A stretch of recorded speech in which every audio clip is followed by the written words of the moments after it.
It was the usual winter season. Rainy for Halloween, gray and dreary for Thanksgiving, light snow for Christmas, and cold and windy for New Year's. Finally, Valentine's Day was approaching, and Jane and I were going to have a nice evening of it. As in Robert Burns' poem, To a Mouse. The best laid plans of mice and men often go awry. On this special day, we woke up to 2 inches of snow outside, and it looked like it was continuing to snow. By midday, a foot had fallen, and everything started to close down. Linda had picked up the kids before I did, so when I got home, I knew our Valentine's date was canceled. Linda, even if we can't go out, why don't you show me your new dress that you were going to wear? Jim, you know the conditions. You will only see him when you take me out on a date. High school Linda loved to sew. She enjoyed making her own clothes, and when Emma was born, she enjoyed sewing for her. Anyway, she had a new dress, and I wanted to see it, but it didn't work out. So we changed out of our work clothes into comfy sweatshirts and spent the evening with the kids. They canceled work for everyone except essential staff, so we had 3.5 days off. Believe me, I think I can recite every word from Frozen. We've watched it so many times. Emma, with Tommy on her tail, stood in front of us and said, "Mom, Dad, this was the best weekend of my life."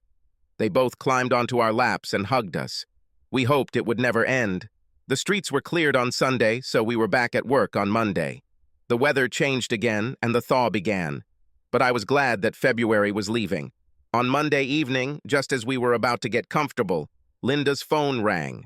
She looked at the display and then said she needed to answer. She stood up and walked across the room, her expression turning into a big smile. When she hung up, she came up to me and said, "It was Dee," and she said that since this month had been so dull, and there was an extra day in February this year, we should celebrate its end by going out and saying goodbye to it. 29. E falls out for Friday. We could book rooms in Madison, have dinner at their restaurant, and then go down to a club down the street that one of Dave's co-workers says is a lot of fun. There's a band there on Fridays, and if we're staying in Madison, admission is free. Isn't that a nice way to say goodbye to the month? Phil and Jane said Mrs. Porter would watch their 2 children, and she said she'd be happy to sit with ours too. We'll pick them up on Sunday on our way to Mom and Dad's, so we'll have 2 nights of fun, 1 in Madison and 1 at home. I wanted to play with her a little to see if I could get a little more out of the experience, but her pouting lips and pleading eyes made me give up. "You know I'd do almost anything for you, darling." Of course we can go. With less than 2 weeks left to plan, we had to organize everything very quickly. We made a reservation. Dee took care of the restaurant and club reservations. Linda's worry made me worry too. I could never turn down the opportunity to spend time with my beautiful wife. On February 29th, Friday, we both left work early and went home to get ready. We packed the kids' bags and sleeping bags in the car, along with our clothes for a change of clothes and a bag for the drive home on Saturday. We drove up to Mrs. Porter's and left the kids there, then drove to Madison. We agreed to meet in the lobby at 1800. Dee made a dinner reservation for 6:30 p.m. We changed in our room, and when Linda came out of the bathroom, I was left speechless. The dress she wore was a vision of beauty. It was a cobalt blue color that made her eyes glow. It hugged her waist and flared out from there, ending just above her knees and flaring out in waves. The top was tight, showing just enough breasts that she couldn't wear a bra. She wore the leather necklace I bought her for her 3rd anniversary with cobalt stones to match the dress.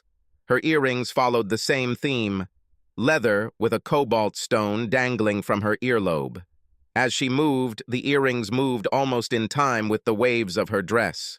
My dark blue suit matched her dress well. We looked at the time and headed into the hall. As soon as the elevator doors opened, she pushed me out and told me that she had forgotten something in the room and that she would be back soon.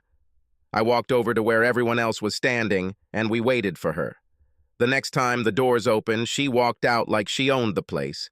Every eye in the hallway was on her, but her eyes were only on me. I never realized she was so vain. We sat down and all decided that we would eat something light. We can always order something at the club. Conversation around the table was light, and there was a lot of laughter. When dinner was over, we put on our coats and walked to the club. Dee booked a table for 20s. It was a good thing she did because the club was filling up quickly. We sat down and all ordered drinks. The fun was everything we hoped it would be. Linda and I weren't very good dancers, but we could hold our own. We did a couple of fast dances and a couple of slow ones, my favorites. Cog, yes, she was spinning. The dress spread out and made her even more attractive. As the evening progressed, we ordered a couple of plates of wings to keep the alcohol from affecting us too quickly. I ordered them right before our last dance, and they arrived just as we got back. I was feeding Linda when someone from our group shouted, "You need a number." Everyone had a good laugh about it. Dave stood up and approached Linda, asking her to dance. We often danced with other company members at parties. "Sorry, Dave, but all my dancing is reserved for Jim today." "Damn, lucky guy tonight." "And, oh, how happy he will be," she replied. Another burst of laughter. Then we heard a noise at another table. Most looked over and Jane said, "Isn't that Mark Lavalier over there?" Everyone agreed that it was him, but Linda and I were the least interested. Mark Lavalier was a tight end for our city's professional football team. Unlike most players, he preferred to live here all year round rather than somewhere else in the country. This and his charity work have made him an even bigger legend here. I looked Linda in the eye and said, "Are you ready to go to our room? You just ordered that plate of wings. We should eat them because we're going to need energy for tonight." Suddenly, Dee said, "Look, he's coming here." Everyone froze, and from behind Linda we heard, "I'm Mark Lavalier. Would you like to dance?" Linda let go of my hand, turned to look at him, and simply extended her hand. She stood up and followed him onto the dance floor, and Dave said, "I thought you said all your dances were reserved for Jim. Now I'm really jealous." This caused another burst of laughter from everyone except me. She followed him onto the dance floor as if she was in some kind of trance. They did their dance, and when I thought she would come back, she stayed on the floor. I was about to get up, but Jane grabbed my hand and said, "It's just a dance, Jim. Give it to her this time." I relaxed, but this time turned into a third, then a fourth. The band leader, who seemed to be taking direction from Lavalier, began the slow melody next. Linda pressed herself against his body as if he belonged to her. When the second slow tune started, I stood up again, but this time Dee grabbed my hand and held it tightly. "It's just for one night, Jim. Leave it alone," she said. Her words confused me. I thought she was talking about dancing. Lavalier lowered his face to Linda and whispered something to her. She looked up and nodded. Lavalier looked at the band leader, nodded his head, and when the song ended, Linda returned to the table. When she returned, I whispered in her ear, "Is it time for us to take the next dance to our room?" She didn't answer. She was about to sit down when Dee announced, "Sorry, guys. I just need to go to the bathroom now. Linda, come with me, okay?" "Sorry, Jim, I need to freshen up too." She got up and left without answering my question. Of course, the conversation immediately turned to why no woman going out in public can go to the toilet herself. I was just beginning to wonder why my friends tried so hard to keep the conversation going when Dee came back alone. "Dee, where is Linda? Is she okay?" "Relax, Jim," Dee said, smiling. "She's fine. She just has things she needs to do." Our friends started teasing me. "You don't have to worry. She's a grown woman, you know." I waited about 10 minutes, and when she still didn't come back, I stood up, took the empty plate of wings, and headed to the bar. I approached one of the barmaids. "Sorry, but my wife went to the toilet about 15 minutes ago and hasn't come back. She never stays that long. Could you please check if she's okay?" The bartender looked at me like I had a third eye as I looked at the empty plate and said, "The wings were great, and she likes spicy food, but she gets a reaction every now and then. Really, I just want to know what's wrong." "She's fine. She's 5'3" and has brown hair." A voice behind me said, "She's fine. No need to check on her." It was Dee. Looking at the barmaid, she said, "It's okay. I'll take care of it." I wondered why the bartender was looking at me with sympathy and turned around, returning to the bar. "Where is she, Dee? She went to the bathroom with you, and now I don't know where she is. Let's go to the back of the bar where there's more privacy." She pulled me to the side where we were alone. She looked me in the eye and said, "Jim, Linda loves you. She loves you and the kids more than anything in this world, and always will, and you know it. But tonight she's spending the night with Mark. So on our special night, she left me for some nerdy jock." I looked at Dee angrily as I said these words. "Jim, she didn't leave you. She will come home to you tomorrow, and you will have many more special nights together." She couldn't even tell me to my face that she was leaving. She just snuck out the back door. "Jim, listen to me. She didn't leave you." "Well, if she didn't leave me, then where is she now? Obviously not with me, right?" I spoke louder and did not care who heard. "Please calm down. There are eyes on you. Look, I know this hurts you, but it's just for one night. Linda knows, we all know, that you're the only man for her, and always will be. You're a good guy." I couldn't take her condescending bullshit anymore. I turned and headed back to the table. As they approached, everyone fell silent. Dee sat down and I remained standing. Looking around the table, I saw everyone tossing and turning. A little too loudly, I said, "When our little group first started getting together, we all talked about the sanctity of marriage. Until recently, you all and Linda agreed that infidelity was a once-and-for-all thing. I didn't lead the conversation. I didn't even consider that this needs to be discussed. Tonight, you all became Linda's conspirators in her once-and-for-all." Dave said, "But Jim, this is Mark Lavalieri. Dave, how would you feel if Dee left without even saying goodbye? How would you feel if you had to go home and tell your children that their parents were getting a divorce? Oh, wait, really, you don't have kids to feel the consequences." Dee said, "Jim, calm down. Linda will come home tomorrow and everything will be fine. Dee, open your mouth again and I'll knock your teeth out." "Okay, Jim, you can't talk to my wife like that." "Then run there and bring my wife back and give him yours." Everyone sat in stunned silence. They had never seen me in such a state. "Once I leave this table, you are all dead to me. Never try to talk to me. If you see me on the street, turn and run the other way. You won't like the outcome if you don't." I took a 20 out of my wallet and threw it on the table. "That should cover me. You can all pay for Linda." I grabbed my coat and saw Linda's coat was still hanging on what was her chair, and I silently said, "Screw this," and walked away. It was a lonely walk back to the hotel. Will I find them there or just an empty room? When I reached the door, I realized that it was dark inside, so I opened it and entered. There was a set of red and black lingerie on the bed, which must be what she came back to put away. I looked at the clock and saw that it was only 10:30 p.m., and my world had collapsed. I picked them up and threw them in the trash, changed out of my suit, gathered our other things, and headed for the door. When I got to the front desk, I went to check out. The clerk looked worried, so I assured her that something important had happened and that the room was perfect. She smiled again and wished me good night. I called Mrs. Porter and told her that something had happened and I would come pick up the children. She sounded worried, but I assured her everything was fine. They were sleeping, so I carried them one by one and buckled them into their car seats. When we got home, I carried them into their bedrooms and they never knew they were home. On Saturday morning at 10 o'clock, the children got up and started looking for us. They found me on the sofa in the living room. "Dad, why are you here? Mom and I had a little fight. That's why I ended up here. We'll just tell Mom to be nicer to you." Before I could say anything, they were already running up the stairs and down the hallway toward the bedroom. A few moments later, they returned to the living room. "Dad, Mom isn't there." "Well, I'm sure she'll show up soon." I gave them breakfast. When they finished, they came back and climbed in with me, each on one side.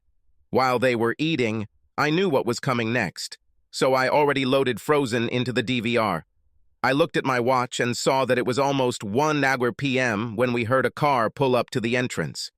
Before I could stop her, Emma ran to the window, peered through the curtains, and looked outside. Her head dropped, and she looked like she had just lost her best friend. The front door swung open, and Linda walked in, wearing her blue dress. Jim, I'm home." She sounded the same as she always did when she returned from shopping trips. She closed the front door and turned on the light. Emma stood there in front of her, hands on her hips. Linda suddenly looked like she'd seen a ghost. "Mom, where were you and why were you kissing that man?" Linda froze. She looked up and saw me and Tommy, but not a word came out of her mouth. "Well, Mom, answer me." Finally, she found her voice and screamed, "Emma, take your brother and go to your rooms. I'll talk to you later." Both children were shocked, scared, and ran up the stairs to their rooms. She looked at me and said, "Why are they here?" "Well, Linda, they live here." "When did you bring them home?" "Last night. I didn't want to be alone." "Why didn't you stay in Madison?" Good question, maybe, because in one moment my life stopped. I thought, if I'm going to die, it's better to be here with my children than in some hotel alone. "And why did you think you were going to die?" "Because the man I loved and thought I'd spend the rest of my life with threw it all away for some cheap thrill." "Did you and Mr. Superstar have fun laughing at the cuckold you left behind?" "What are you talking about? I didn't leave you, and I'm here right now." "Where did you spend last night?" "At Mark's house." "Where were you supposed to be?" "Well, I should have been with you. But Jim, I had a once-in-a-lifetime chance and I couldn't pass it up." "Well, you should call him and ask him to come get you because your once-in-a-lifetime cost you what you thought you'd have forever. I'm going to see a lawyer on Monday. I'll be asking for custody of the children. I don't think I can trust you with them." "Jim, stop it. We won't get a divorce, and you won't take my kids." "I put your things on your bed, and I gathered all my things and moved them to the computer room. I need to leave now and go to the store. I need to buy a few things." I stood up and walked past her, heading into the garage. She tried to call out to me, but I didn't listen. I drove to the Walmart across town and bought a single bed frame, a cool gel mattress, a single bed set of sheets, 2 pillows, 6 plastic containers, and a door lock. $400 later, I returned to the garage and began setting up my new living quarters. "Jim, where is my set of underwear that I took to Madison?" "I threw it in the trash in my room. I didn't need reminders of your deception." As I hauled things into the home office, Linda asked what I was thinking of doing. It was pretty stupid after her outburst last night. Once I had everything laid out, I started putting everything back together. First the bed frame, then let the mattress breathe while I changed the lock. After I put my clothes in containers and made my bed, I noticed that it was already 5:30 p.m. I went out, closed the door, locked it, and went to look for the children. They were both in Emma's room, huddled together on her bed. "Hey, have you guys eaten yet?" They both shook their heads in response, so I said, "Where would you like to go?" It's been a running joke in our house since Linda and I first started dating. On our first date, we went to Wendy's, so both kids yelled, "Wendy's, put on your shoes and jackets and let's go." They would are ready in no time. I decided that we would go inside for lunch. When we finished and were getting ready to go, Emma asked, "Are you going to buy Mom anything?" "Not this time, Princess. She can cook herself something if she gets hungry." We got back into the car and were soon home. Linda wasn't in the living room, so I asked the unfortunate question, "So what do you want to do?" Unanimously, they replied, "Watch Frozen." "Okay, let's take a bath first and then get frozen." They instantly rushed and plunged into the bath. I helped them wash their hair, then dried them and dressed them in their pajamas.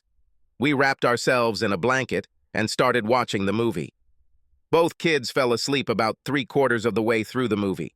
I waited until the movie was over before moving them. Linda never emerged from the bedroom. I walked around the house, making sure everything was closed, went into my new room and checked my email and Facebook page. The email contained all the usual stuff, but there was a private message on my Facebook asking me to check out Jane Freeman's Facebook page. Jane outdid herself by talking about Friday night. She managed not to mention a single name, but that doesn't mean others reading her story didn't want to throw in their 2 cents. A woman I didn't know commented on this, giving names to the whole incident. Then came the insults. I was called a cuckold and a loser. Linda was rated even worse. I won't say that I now disagree with these names, but it still hurts to hear her called that. I stopped and thought about what my future would look like even if I got rid of this cheater. In any case, I will be considered a cuckold. I decided to make my own post to help ease the pain a little, so I typed it in and corrected it until it was right. Hello, Facebook fans. On Friday night, my wife decided to put me in my place. We went out with a few friends for what was supposed to be a farewell party to February, which we won't miss. Everything was arranged for a stay at one of the best establishments on Friday night. We had a wonderful dinner at their restaurant and then went to the club down the street. We had a drink and ordered wings. We danced and looked into each other's eyes, saying little words of love through them. You couldn't ask for anything better. Then some idiot came and ruined our little evening. You may know him. He's a local hero and all. Mark Lavalier came to our table, stood behind my wife and said, "I'm Mark Lavalier, would you like to dance?" He didn't even ask me if she could. No, this idiot immediately turned to my wife. She didn't even look at me. She just got up and went with him. They danced 4 fast dances, and then the orchestra began a slow melody. I tried to get up and intervene, but one of the women in our group stopped me. They started a second slow dance, and he leaned over and whispered something in her ear. She looked into his eyes and nodded. Yes. When the song ended, she began to return to the table, and the idiot disappeared. I asked her if she was ready to go so we could end our date, and she gave me a strange look. She never answered. Girlfriend, or so I thought, announced that she needed to use the toilet and asked my wife to accompany her. She left and never returned. I waited for a while and then went to ask the staff if they could check on her. A voice behind me, one I knew all too well, said there was no need, she was in good hands. She informed me that my wife, the mother of our 2 children, would not be home that night. She had a better offer. Back at the table, all my so-called friends told me how lucky I was, because Mark Lavaliere chose my wife out of all the women in the club. I didn't feel happy. I left the club, telling my now former friends that they were dead to me, just like my soon-to-be ex-wife. If you're reading this, I'm now a cuckold and a loser. It will take me time to regain my self-esteem and get my man card back, but I will do it. As for the wife, if she needs someone else so much, she will soon be able to have as much fun as she wants. I copied and pasted this onto my Facebook page, turned off my computer, and crawled into my new bed. I woke up Sunday morning and my kids and I gave up going to church. I will run into these people in due time. Instead, I took the kids to McDonald's for breakfast. They had a play area and I let them play until they were exhausted. We got home at 2 o'clock and started going to my grandparents' house for dinner, like every Sunday. Linda rushed out of the bedroom, complaining about why I didn't wake her up earlier. Now we'd be late. Do you really think your mom cares if we're late? It doesn't matter. Why should she delay dinner just because of us? The trip to her parents was silent. Not even the children made a sound. When we arrived at the door, she double-checked to make sure we all looked presentable, then knocked. Her mom opened the door with a shocked look on her face. "Are you okay, Mom? Is Dad okay?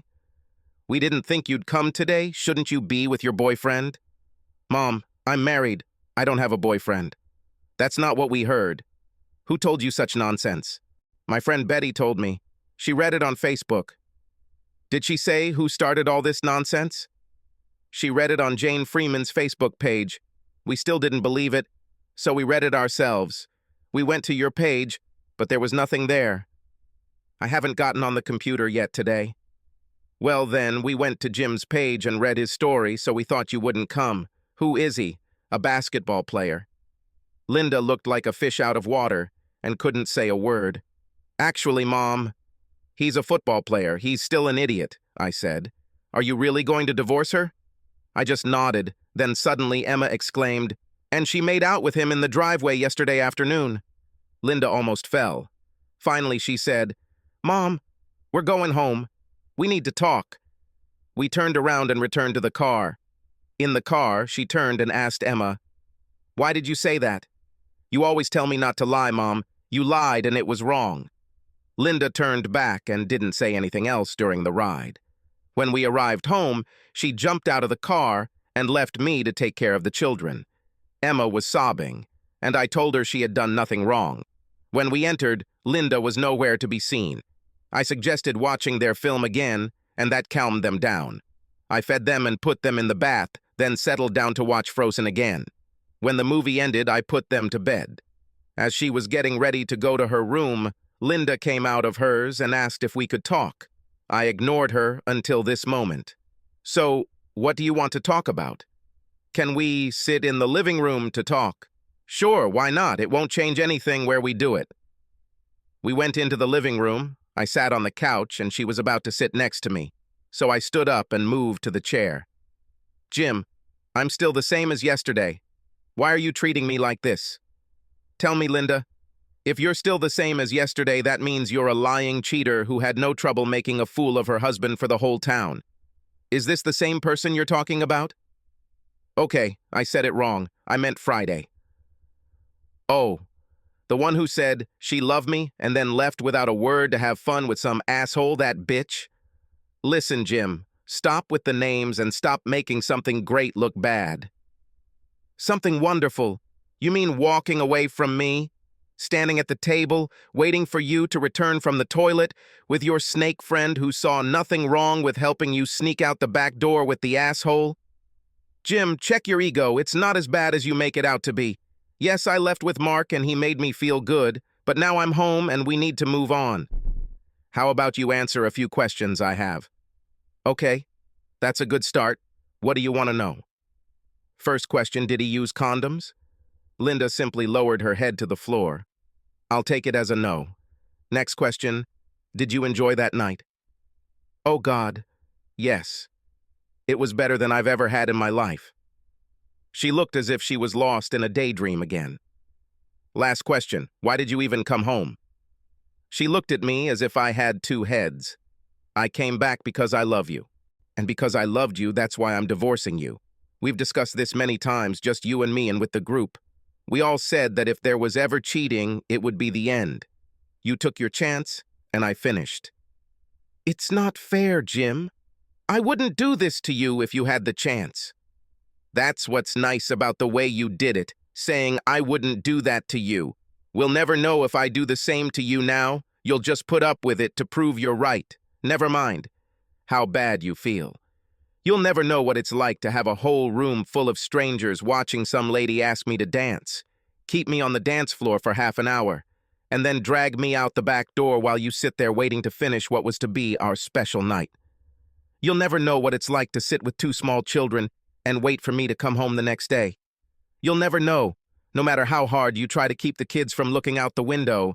When I got home, one did come there and saw me kissing some stranger in our driveway, where it could have happened to see every neighbor.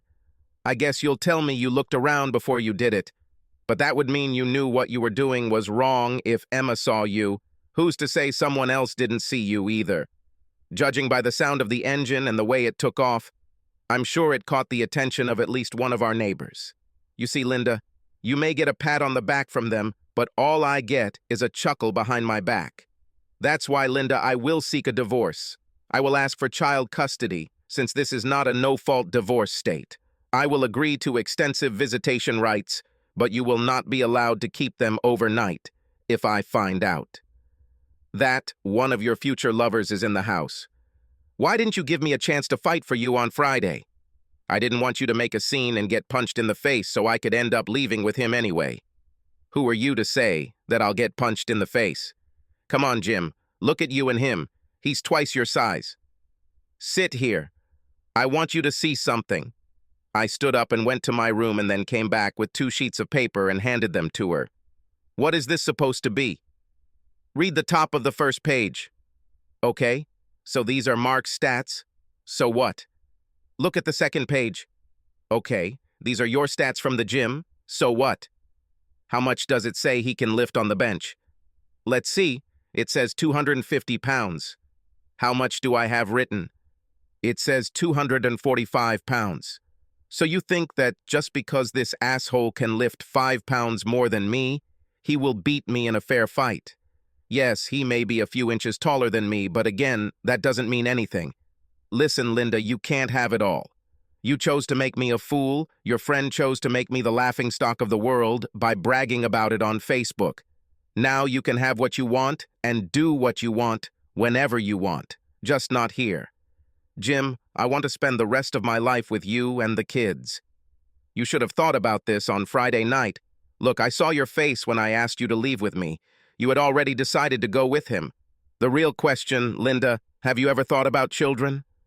Her sudden sigh told me everything. You haven't even thought about the children even once. God forbid, if something had happened to them, how would anyone have contacted you? What would you have done if we weren't here when you finally came home yesterday? The problem here, Linda, is that like all sluts, you didn't think with your head. Well, you lived your fantasy. Now get ready to live your nightmare. I stood up and headed back to my room. Before I got there, I turned around and said, if you're planning on staying in this house with us, you need to go and get tested for STDs and stuff. HIV can take up to 6 months to show up after you've been infected. Not funny, Jim. Mark is a professional footballer. I'm sure they get tested regularly. In case you haven't noticed, his season ended on December 29th. That was over 3 months ago. Do you still think he's getting tested regularly? Besides, they only test for performance-enhancing drugs. I went into my room, closed it under the door. I opened my Facebook page and saw 50 new friend requests, mostly from women. At this point in my life, I had nothing to lose, so I accepted them all as friends. I looked at the reactions to my post, and they were very different. I needed a plan for the future, so I spent the next 2 hours writing down the pros and cons of my new life.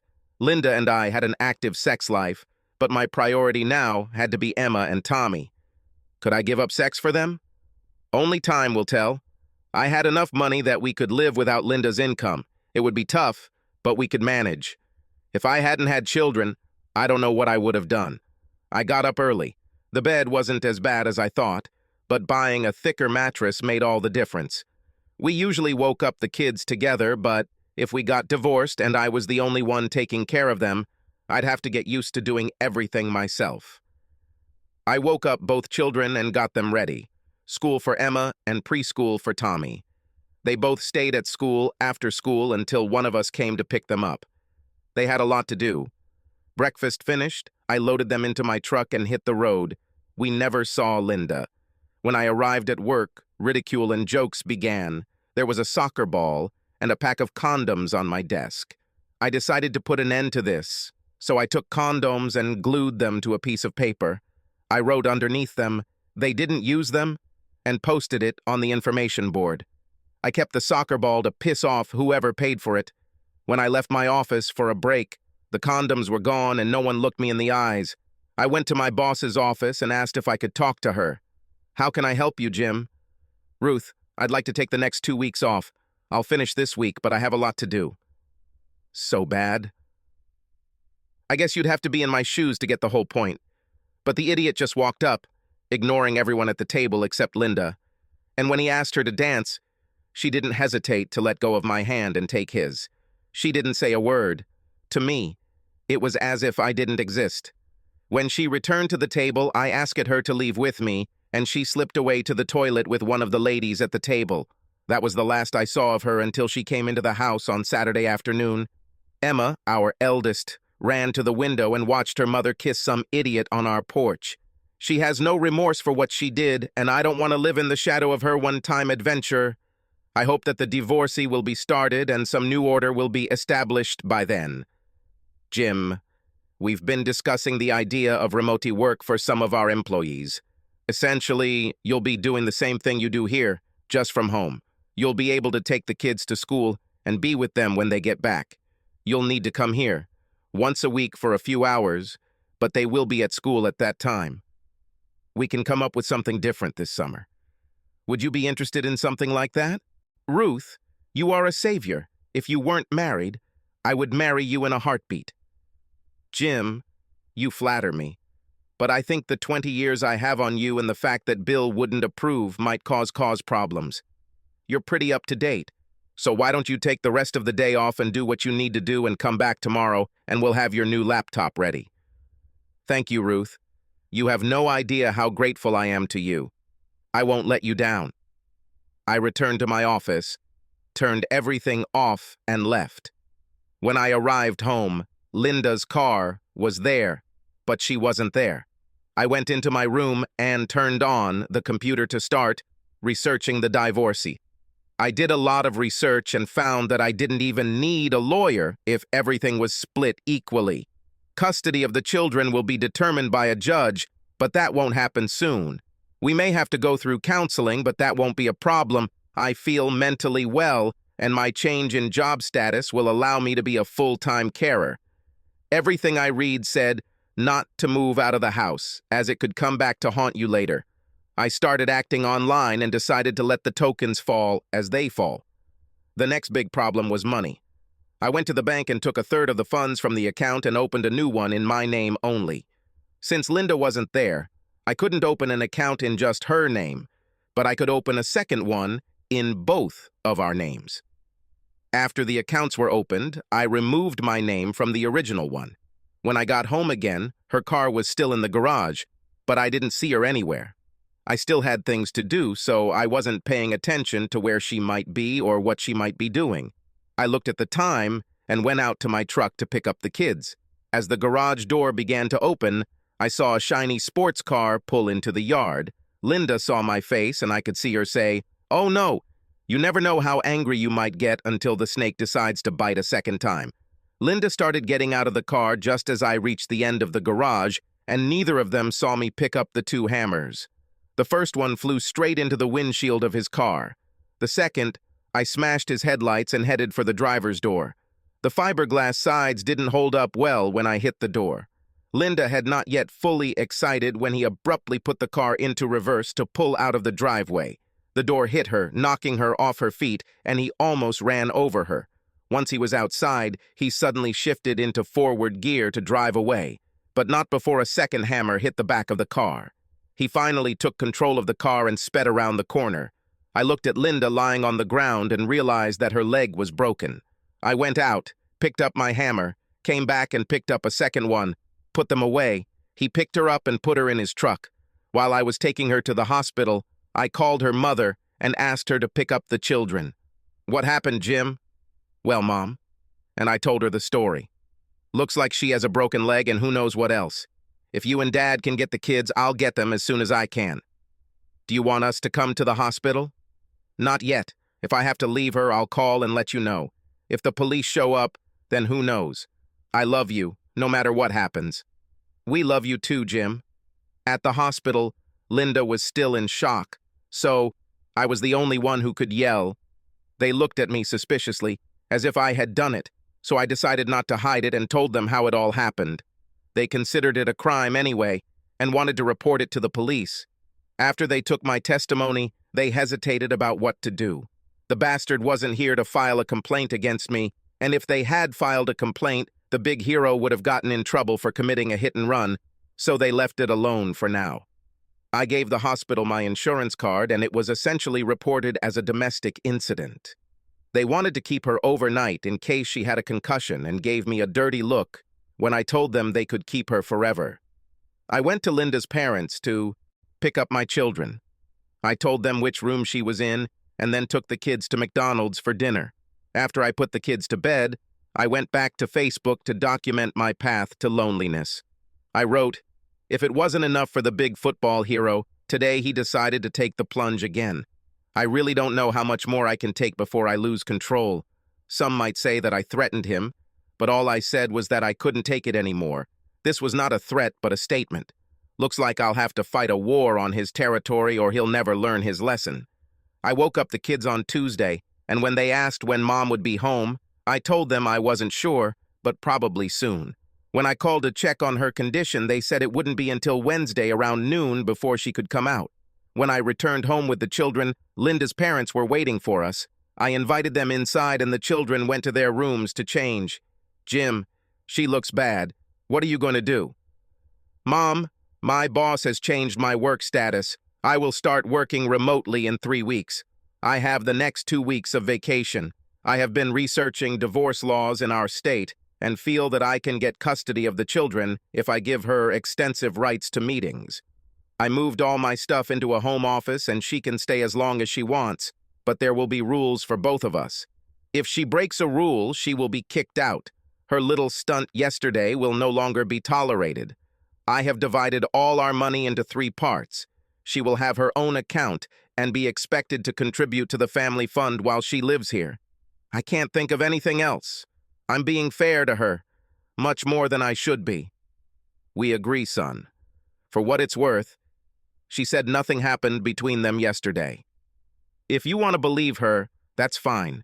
Just know I got home at 10:30 a.m. yesterday. I was on the computer until about noon when I went to the bank and then came home. It was about 3 o'clock when I got out to get in my truck to pick up the kids. I know you're smart enough to know that 4.5 hours is more than enough time to get dirty. Want to see her underwear for more proof? She was returning home just to pick up the children. She didn't expect me to be here. Do I need to say anything else? No, son. You stated your case pretty well. Take care of yourself. They left, and I made the kids dinner and got ready for the long drive. When I arrived on Tuesday, Ruth had outdone herself. She had a Surface Book 3 with a 15-inch touchscreen. It also had an additional 24-inch monitor. I could work from anywhere in the house. I thanked her again. On Wednesday, I picked up a set of clothes for Linda to wear home, took them to her room, and then went downstairs to sign her out. I was still surprised that the police didn't come back to pick me up. When she was pulled to the side of the road, we still didn't say anything to each other. I brought her home, walked up the stairs, and put her in her bed. It would have been better if she had used my room downstairs, but no. I'll be right back with your lunch if you need to use the bathroom. Here's the sink I picked out for you and some wet wipes. They said you had bruised ribs in addition to a broken leg. I charged your mobile phone and it's sitting right on your nightstand. I need to get back to work now. Jim, we need to talk. No, Linda, we both know. Any conversation had to take place before Friday evening. There's nothing you can say right now that could change my mind.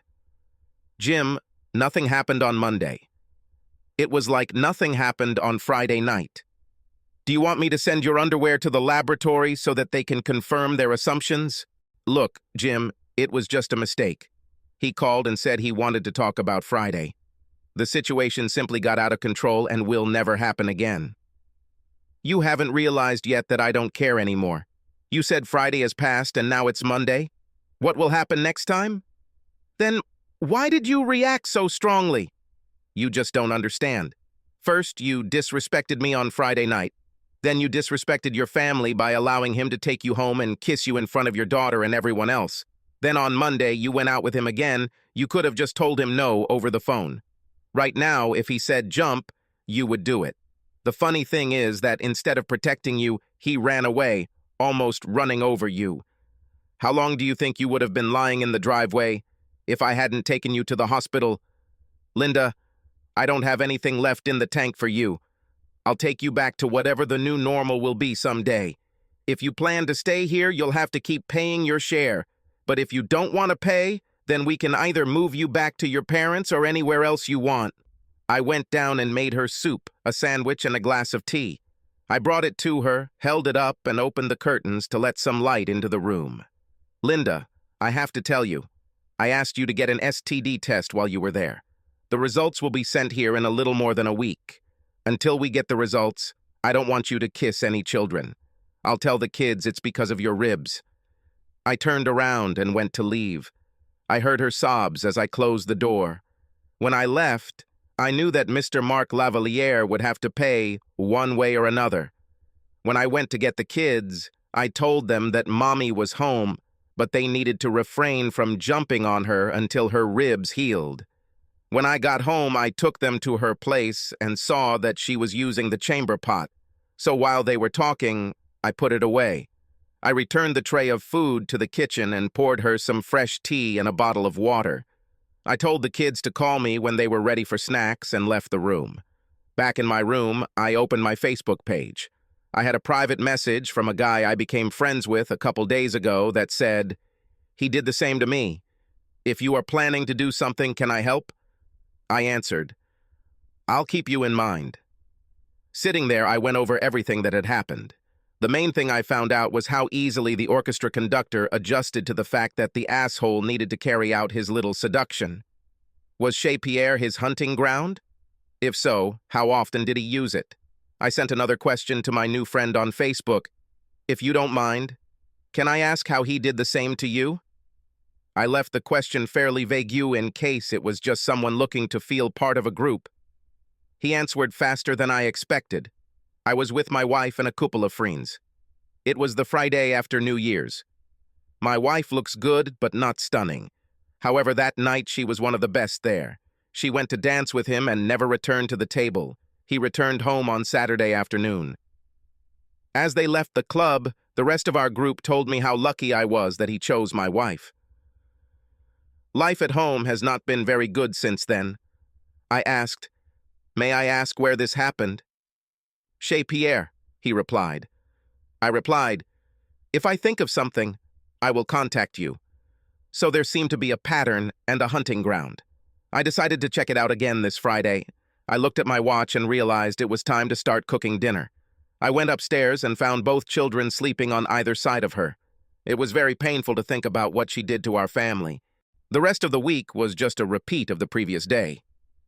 Friday night, I put the kids to bed, went to my room, changed into one of my suits, and headed to Chez Pierre. I paid the entrance fee and entered. Noting the time, it was 9:30 p.m. He sat at the same table as the last time I was here, carrying himself as if he owned the place.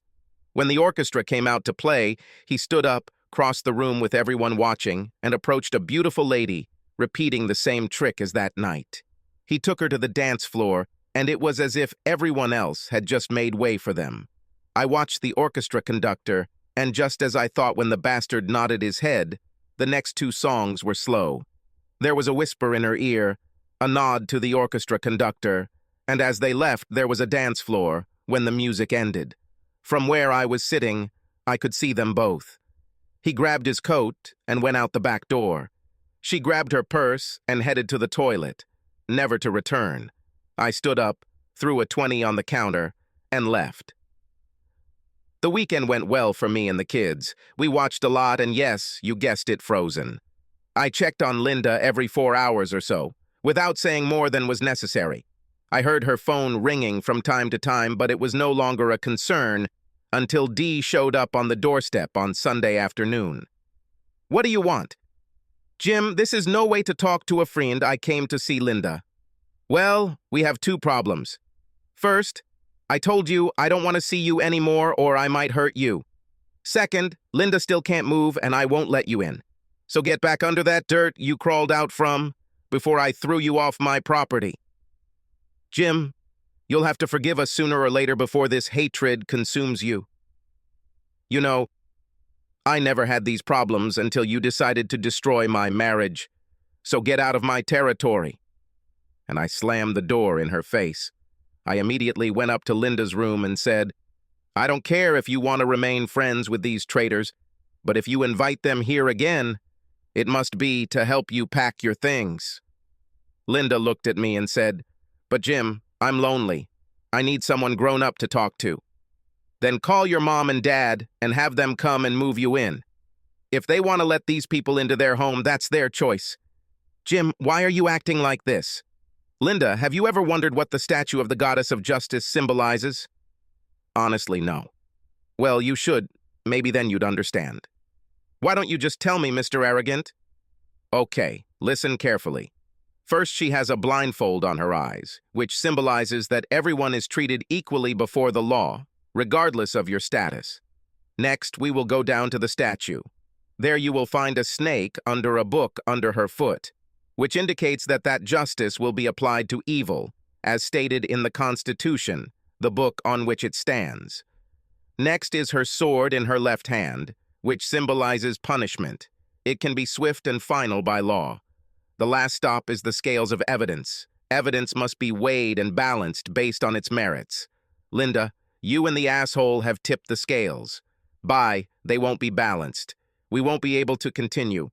Before you say anything, yes, I could go out and have fun with someone to try and get revenge, but that wouldn't work. You'd have to feel the same pain as me for it to work. But you don't regret what happened. even after he sent you to the hospital.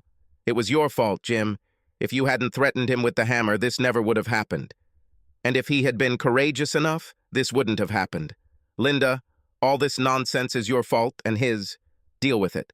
I have divorce papers. Everything has already been drawn up and you can go on and do whatever you want, just not with the children.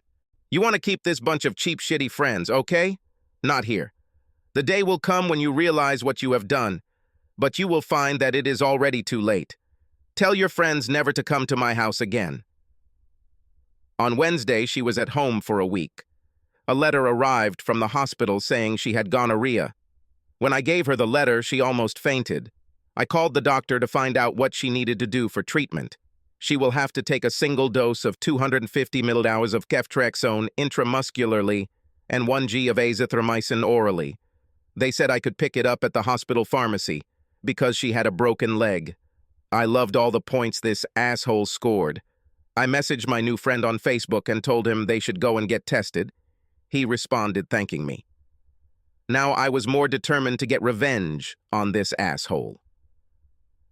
On Friday night, I returned to the club. When he separated the sheep from the flock, I got out, got into my pickup truck, and drove to the back of the club. There was a big caddy sitting right next to the door. I turned into an alley and waited for him to come out. A woman who looked like Dee appeared, and he walked away with me, following. I stayed far enough away and let 1 or 2 cars get between us so he wouldn't know he was being followed. When he pulled into the driveway of the house at the top end, I just kept walking. I turned around and, returning to him, wrote down the address. I drove home, went into the county registry, and entered the numbers. When I looked it up, it belonged to some charity. He was listed as the general director. The weekend passed without any negative events, and on Monday, after dropping off the children, I drove back past that house. I parked on the street a few houses away where other cars were parked and walked back. Just in case, I went to the front door to see what kind of security he had. Why do wealthy people living in prestigious areas not feel the need for security? I knocked, and no one came to the door. I walked around the house and checked it. I calculated the distance from his sliding glass back door to the front door. I found where his power supply was, then went back to my truck and drove home. As I was driving home, I passed a co-op store. A sudden idea came to my mind. I drove up and went to a store that sold electric fence parts. When all was said and done, I spent $600. I bought everything I needed to wire his front door and sliding glass door from the street, then stopped at Harbor Freight for a buzzer and a very bright flashlight, and I was all set. Now everything depended on Friday evening. As the week passed, Linda seemed to become increasingly depressed. The price you pay when you want to play. I never stopped caring about her. I just didn't go out of my way to talk to her. I only answered her questions when asked, or when I asked her what she wanted to eat. I called her boss on the Tuesday after the accident and told her the latest news when I brought her home. She had 6 weeks of sick leave, but she wouldn't be back at 8. She'd have to treat it as unpaid or vacation, but they will keep her job for this period. Friday has finally arrived. Everything was in the back seat of my truck when I left the house around 9. This time, I didn't have to go inside. I just had to wait in the back. As I sat there, I thought back to the last few Fridays. Lavaliere seemed to pick its victim around the same time the orchestra returned at 10 p.m. The dancing lasted about half an hour, and then they left, so predictably. Like clockwork, he left at 10:30 p.m., followed by her. It was hard to see at that distance in the darkness, but somehow she looked familiar. The 20-minute drive to his house, parked outside in the driveway and walked in through the front door, all too easy. While I was sitting in my truck, the light came on in the front bedroom. Now I knew where he did his deeds. I changed into my black shirt and pants and pulled the full balaclava mask over my head. The curtains were open so anyone who came could see right in, and I did this with my Nikon camera with night flash and high-speed film. I took many pictures of him with his lady. The lights went out around 00:30, so I waited until 01:00 to begin my attack. I covered the back of my truck with a cover so the taillights wouldn't be visible when I pulled into his driveway a little bit. His grass was as soft as I had hoped and damp, making it easier to hammer in the piece of rebar. I unrolled 16-gauge wire to his front door and cut it off, then wrapped it around the door handle. Back at the truck, I hooked it up to a Datamars 2-joule energizer. I ran a second wire to the back door and connected that as well. Taking the ground wires, I connected them to the fixture and battery. I returned and turned off the main switch, leaving the house in complete darkness. Back at the truck, I grabbed the speaker and my 100,000 lumen flashlight and stood about 15 feet from the window. At exactly 2 o'clock, I turned on the flashlight, pointed it at the window, and said into the loudspeaker, "Come out, you son of a bitch. Bring my wife out here right now. I'll beat you so bad that people will see what you're really made of." Yes, it was just a bluff. It wasn't my wife there. It was the police chief's wife. They both woke up disoriented and stumbled their way to the front door to get away from the light. I could hear them hitting the walls because they couldn't turn on the lights because there was no electricity. Someone, believed to be Lavaliere, grabbed the front door handle and screamed in shock. I heard another scream, presumably from the back door, then a loud sound of glass breaking. I ran back to the truck and threw the speaker and flashlight into the back of the truck, disconnected the battery and pulled out the wires and fittings, then threw them in too. I took my stun gun and went to the back door to turn the breaker back on. When I got there, Lavaliere was naked and lying on the grass holding his leg. The lady was naked and lying motionless on the patio, covered in cuts. I walked up to Lavaliere and said, "You really are a pathetic loser, aren't you?" Lying naked on the wet grass, I pressed the stun gun to his groin and held the trigger all the way.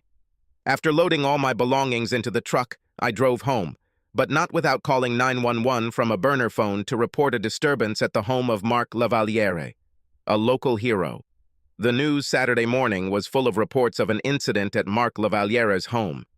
Paramedics found him and his girlfriend in the backyard. The investigation revealed that for some reason, instead of using a chair, Mr. Lavaliere threw his girlfriend through the glass door to get out and then cut a tendon in his leg on the glass while trying to get through the hole. Both were in the hospital at the time. Linda watched in horror as the news continued. She thought she might have a future with that bastard. Now she knew better. Throughout the day there were reports. His leg injury will end his career. Marc Lavaliere will be held for attempted murder. I went on Facebook and my new friend sent me a message and simply said, "Thank you." Linda, like the fool she had become, tried to commit suicide because she was sure it was all over.